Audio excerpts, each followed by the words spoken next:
Today on the review bench, we got the newly announced MSI RX 6700 XT Gaming X 12G. This card certainly stands out from the crowd with its own unique take on value, performance, ease of installation, and generally all-around fun. With an MSRP that is only a few dollars more than an AMD Radeon RX 6700 XT and yet comes with premium features such as generally relaxed attitude towards maximum board power draw, and when combined with a factory overclock of 2622 MHz and new Twin Frozr 8 cooling solution, means that this is no reference card crammed into a pretty package. Instead, it's a fire-breathing, pixel-eating beast tailor-made for 1080p and 1440p gaming goodness. MSI also promises that the RX 6700 XT Gaming X can offer buyers a higher performance 6700 in a compact-ish form factor that is also whisper silent. There are three things that you'll notice when you pick up this graphics card for the first time. The most obvious is how pretty this card is. The combination of a nice solid backplate with understated graphics and a top fascia that is also not overly top in its design. The next is if you have ever used or worked or installed other RX 6700 XTs, is that it is surprisingly compact nature of this card. Measuring in at only 11 inches in length, this bad boy is only half an inch longer than the reference AMD 6700 XT, and yet it's clocked way higher than that. This is extremely important because half an inch or 2 inches of less length may not sound like much, but it can really make a difference between a card fitting inside a mid-tower case or not.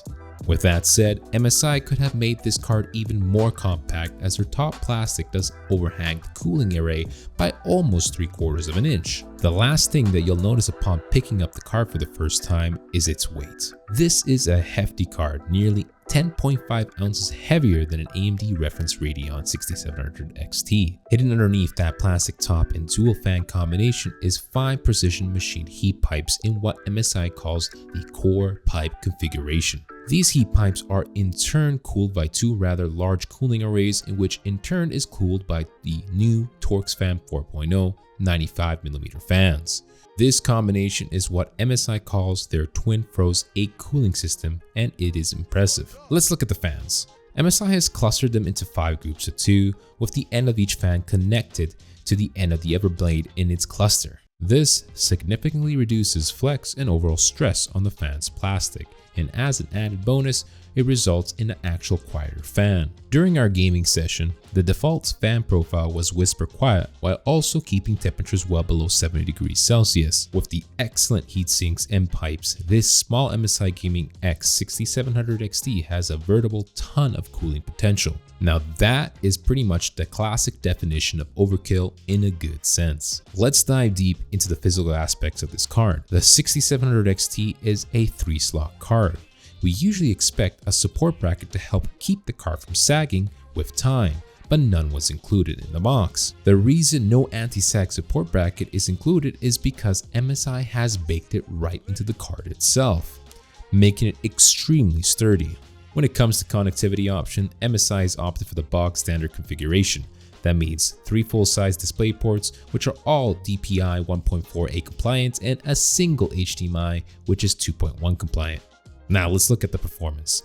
This card may indeed come with 12 gigs of rather fast GDDR6 VRAM onboard memory, and it also may indeed come with a factory overclock and excellent custom cooling solution. So if the large 1440p on the front of the box did not make it clear, the RX 6700 XT is not really going to excel at 4K resolutions. Put simply, 12 gigs of good VRAM simply means that the memory capacity is not going to be a bottleneck. The real bottleneck at higher resolution is the 192-bit wide bus.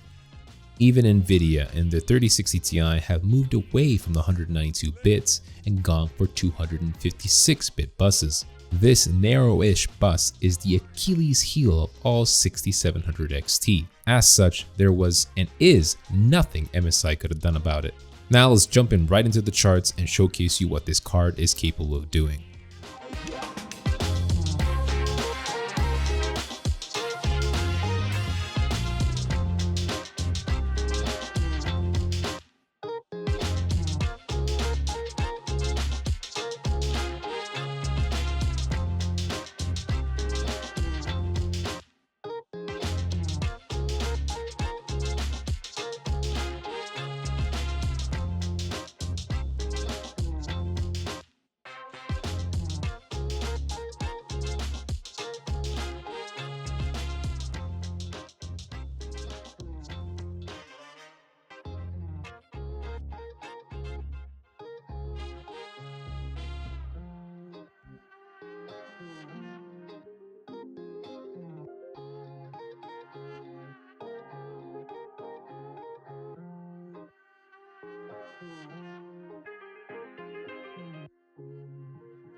Moving away from the gaming performance, thanks to MSI's excellent cooling, we hovered around 71 degrees Celsius when performing our benchmarks.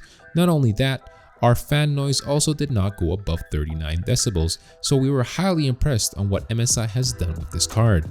We also measured the card power consumption to be roughly around 504 watts under load and 135 watts while idle.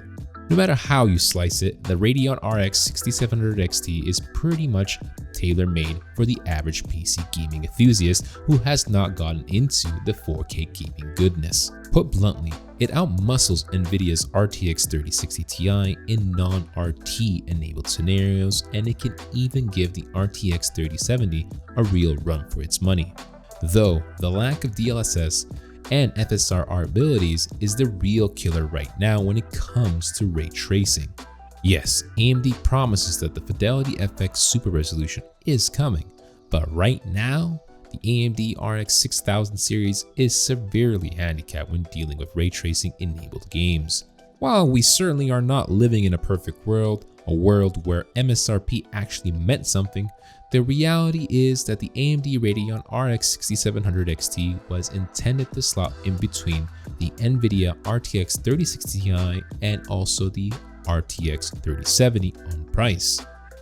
As such, if you can find it for less than say the MSI GeForce RTX 3070 Gaming X, you should absolutely buy it.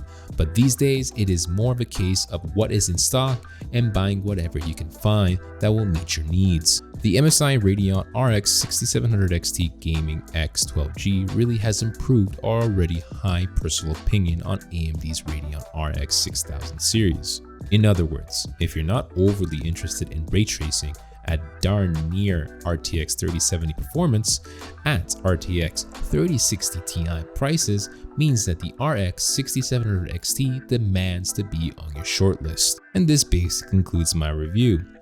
If you haven't already, then please hit that subscribe button, that helps us a ton, as well hitting that like button for the good old YouTube algorithm. Also check out our website for the full breakdown and review of the graphics card, and if you haven't already, also check our Discord channel as well, where we talk about the latest trends in tech. This is David from Real Hardware Reviews, signing out.